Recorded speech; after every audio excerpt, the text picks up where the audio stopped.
Hello everyone, today I'm going to be making some panko crumb chicken schnitzel burgers with coleslaw and serving them with a side of homemade chips. So to make my homemade chips, today I'm doing a serving for one person. If you're doing for two, you'd probably want to have 2 potatoes. I've just got one waxy red potato here, and you just want to cut them into 1 centimeter thick pieces. So I'm cutting this in half, and then I'm going to cut it in half again down the middle, and then I'm just going to turn them over and cut them into 1 centimeter pieces. So leave the skin on for these, just washed and then cut. That's all you need to do. These will cook in the oven. 200 degrees you want to cook them on for a fan forced oven. If your oven's not fan forced, you want to do 220 degrees. And so I've got a piece roughly about that big. I'm going to cut them in half again, so this is how they'll look. They're all a bit odd shapes, but it's just at home cooking, so they don't have to be perfect. So once these are ready, I'm going to put them into a bowl with a little bit of olive oil and some sea salt, and then I'm just going to mix that around and then line them on my baking tray. Just want single layers on the baking tray. Because if you cook them and they're overlapping, some of the pieces of potato might not cook. So that's my potatoes there. That's a decent portion for one person. You could even just do 1 potato for 2 people if you don't want to have too much chips. Maybe have a bit of extra salad on the side. Just got my olive oil here. Put a drizzle of that into the bowl. And my salt, just a pinch. I'm just going to mix this around, just so they've all got a little bit of salt and a little bit of oil. I've got some brown baking paper here on my tray. Chuck them on there and spread them out. I've got my oven preheating already, so they'll just go in for half an hour.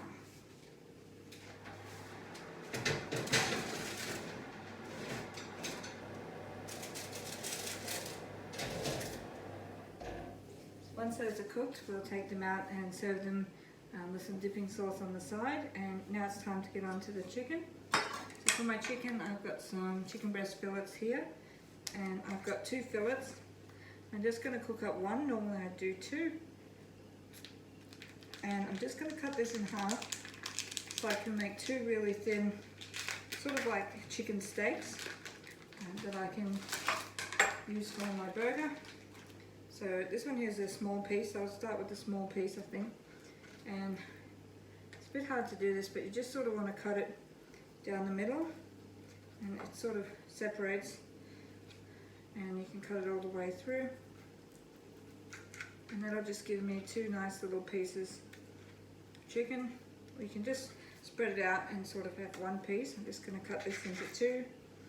And then what we want to do is we want to crumb this so we can put it in the pan and cook it. So to crumb, start off with some flour.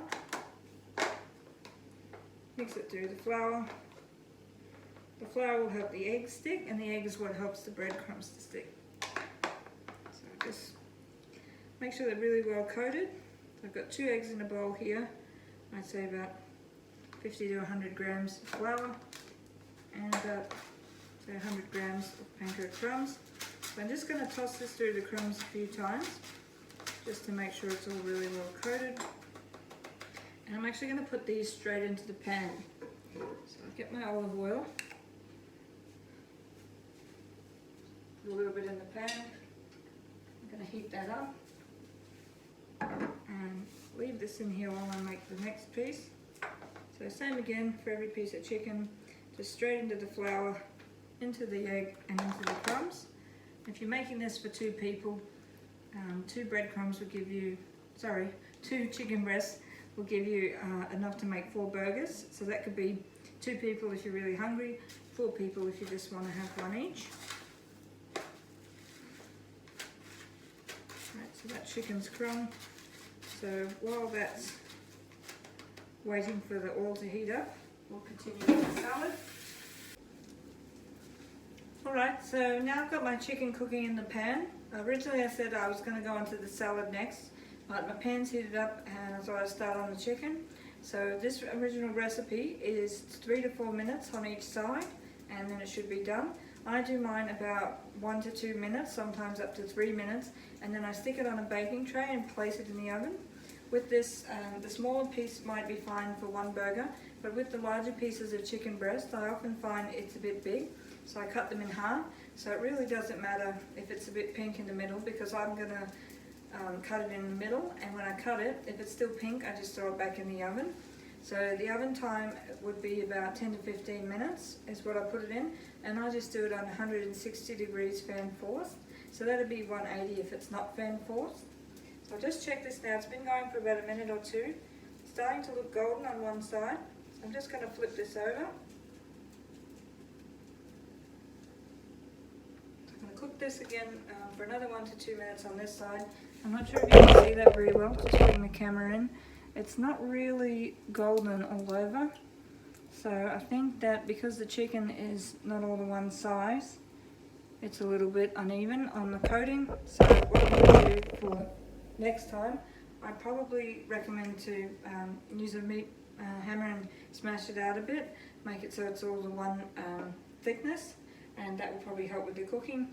So because this isn't fully cooked on that one side, I'm going to flip it back over again, and then I'll put it in the oven. So that'll probably only be about 10 to 12 minutes, and then I'll check it. Now I'm going to go over there again and make this up. Okay, so with the chicken still cooking, I'm going to get on to my salad. So first off, for the burger buns, I've got some sliced tomatoes here, just thinly sliced, just any old tomato will do. I've washed up my bowl and I'm going to prepare some coleslaw. Now, just a tip I wanted to mention with the chicken, you have to be very careful with anything you do with chicken, because you can get food poisoning. So when I touched that olive oil bottle before with my hands, with the chicken on it, I made sure I wiped it down. So anything you've touched with chicken, make sure you wipe it down really well. I've also done my cutting board, I've washed up my bowl, and make my coleslaw. So I've got here 150 grams coleslaw mix. Now it's just a mix of red and white cabbage and some carrots. So I'm going to stick that in the bowl, and to dress it, I'm going to use some garlic aioli. So for my garlic aioli, I just use whole egg mayonnaise and a full clove of garlic. So I've got about 6 teaspoons of the garlic aioli in here. You can just roughly measure it if you like. So I'm going to do probably about 4 or 5 into my container here, and I'm saving the rest for the actual burger. So that's pretty much all I need. I just need to mix it together. So aioli and coleslaw. This is a really simple coleslaw mix you can make. If you're having a barbecue, you can just chuck this together on its own, serve it as a side salad. You can toss in a few extra bits, maybe some sliced almonds or some pine nuts. Make it a bit sweeter, add in some dried cranberries is always nice. Sometimes I like to add in a bit of onion or spring onion, or even some of those crunchy noodles that you get for your Chinese noodle salad.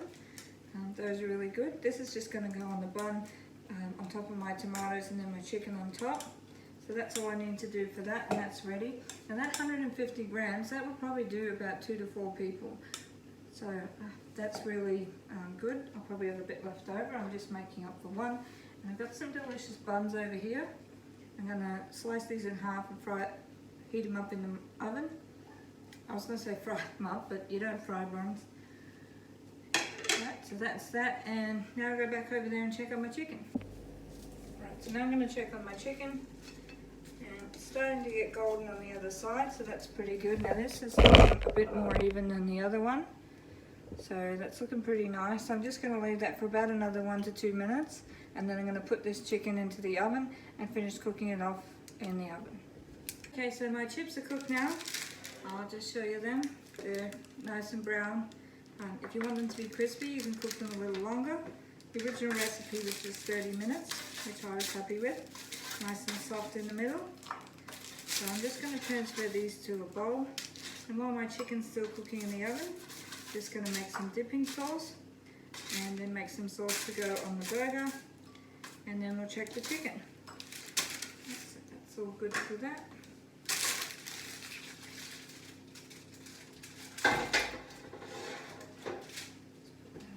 so that's hot, so I just put that at the back.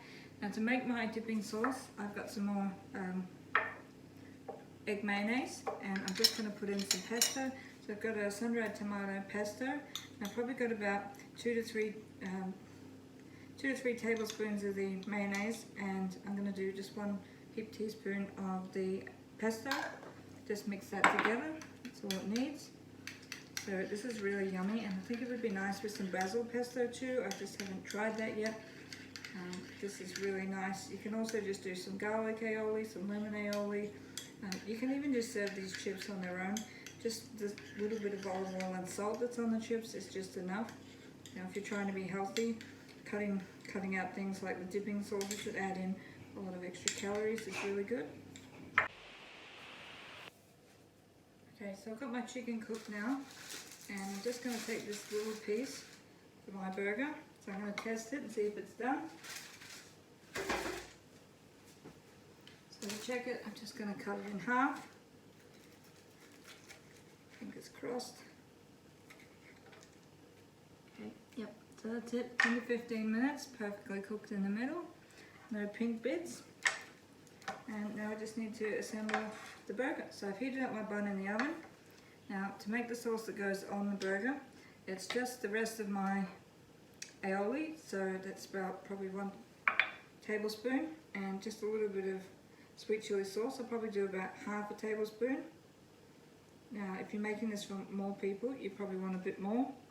So you maybe need 3 or 4 tablespoons of aioli. Yeah. Sorry, 3 or 4 teaspoons of aioli, and 1 to 1.5 to 2 of the sweet chili, depending how much sweet chili you like. You can just do garlic aioli if you like, but when I first had this, I thought it was really good. So I put that on my bun, just spread it around the top.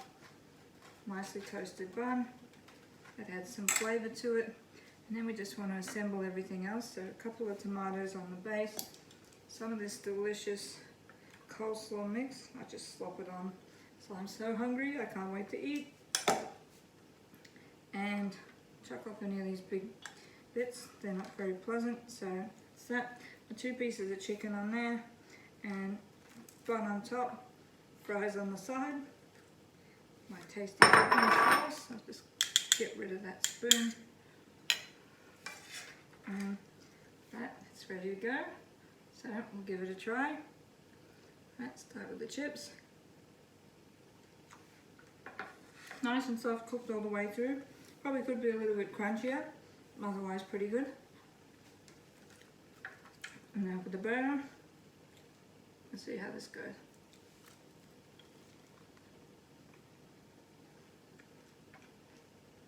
Yeah, that's good. I highly recommend this recipe. If you'd like to try it, give it a go. Let me know what you think. Thanks for watching.